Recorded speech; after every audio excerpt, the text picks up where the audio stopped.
Out of Louisiana, ABC News is now making a projection, and the projection is one that is likely to make all parties a bit uncomfortable because we are projecting that this is going to go into a runoff.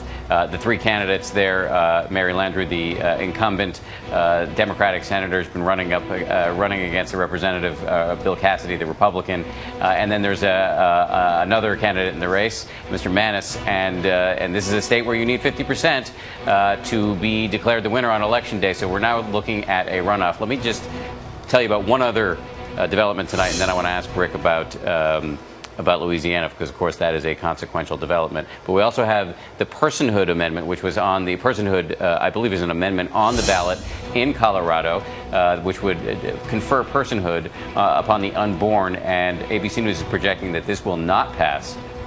This had become something of a political football in the race for Senate there, whereas Lindsay was discussing earlier, the incumbent Democrat became known as Senator Uterus. His name is actually Mark Udall, because he was running on women's issues so aggressively and, according to the local newspaper, in an offensive manner. That's their word, not mine.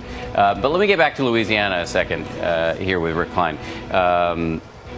That this is going to a runoff means that we may not know until January, potentially, who's going to be in control of the Senate. Yeah, this is overtime scenario number one of the night, and there could be others, including Alaska, including Georgia. We've got a month now to watch what happens in Louisiana, and it is going to be a bayou brawl. It is going to be unprecedented, the amount of outside money that it's going to... I can see the graphics already. We're going to be calling this the we should definitely patent the term right now. All the outside money that's going to flow in there if control of the Senate is at stake. Now, Mary Landreiu is a fighter. She's won runoffs in the state twice before, but let me tell you, she's never run in an environment like this. This state has trended toward the Republicans very consistently. Population trends that were exacerbated by Hurricane Katrina, but this is a very hard state to win in as a Democrat under the best of circumstances. This would not be the best of circumstances if this is for all the marbles. But you really think that even though she's won runoffs twice before, her brother's the popular mayor of New Orleans, she comes from a well-known political family in that state, you really think that she cannot prevail in the runoff? No, I think she can. I don't think it's a question of cannot. I'll tell you what Democrats thought the best chance for Mary Landreiu to survive was in the first round of voting against the split Republican Party. What was going on in Louisiana, you had two Republicans on the ballot because the state has a weird voting where you don't actually have primaries. So you had this Tea Party Republican with Sarah Palin's endorsement. You also had Bill Cassidy, the more mainstream establishment Republican. So the idea of splitting that up, if she got to 50%, this was the best opportunity to get it, a lot of them thought. But both sides have actually reserved advertising in Louisiana for the month of November and early December. They were anticipating this. This is actually not a surprise, but it's not good for Democratic hopes because it gives Republicans a chance to pick up that sixth seat maybe a month from now. Right, but if the Senate control of the Senate does not hinge by the end of the night on Louisiana, they're not going to be. They're going to not fire up the chartered jets that are sitting on runways right now and all the money. Not. In fact, that's usually with runoffs. No one cares unless everybody cares. And if control is at stake in any state, whether that's Georgia or Louisiana, or if you had a recount situation in any state or extended voting in Alaska, then everyone, all of these lawyers have the jets fueled up and are ready to go in there, and you know that the money is going to flow in. If this is just gravy, if Republicans get their 6 seats without this tonight, then I think we're not going to pay as much attention. Let's get it to ABC News correspondent Matt Gutman, who's been covering the Louisiana race. Matt, what are you hearing about how hot and competitive this runoff will be, especially if, as we've just been discussing with Rick, the control of the United States Senate hinges on the outcome? Couldn't be much hotter. And as you said, it's a battle in the bayou in a hot state, humid always.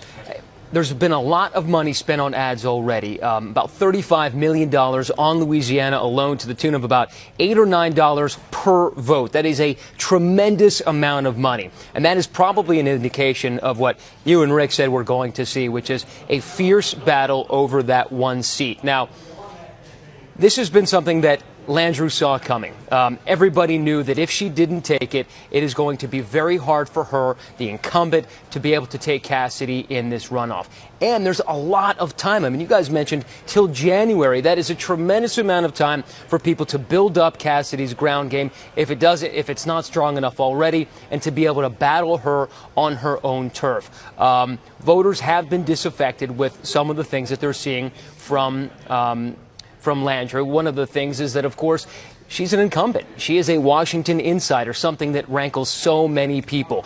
Here in Kansas City today, just across the river, all anybody wants to talk about is how much they dislike Obama. And any affiliation with Washington, and especially Obama, serves as a big black mark on whoever is the incumbent. And she's going to have to fight that, and it's going to be weeks and weeks of uphill, vicious battles. And again, you know, we've been talking about the tenor of these ads, and if the past few months have been any indication, the next few months are going to be absolutely brutal in terms of the negativity that we're going to see in these ads. My friend Matt Gutman reporting from Kansas City tonight. Matt, we'll get back to you many times as the evening progresses. Of course, there is a very, very hot race in that city, in that state where you're standing right now. We'll want to find out whether Greg Orman will be able to prevail over the incumbent Pat Roberts.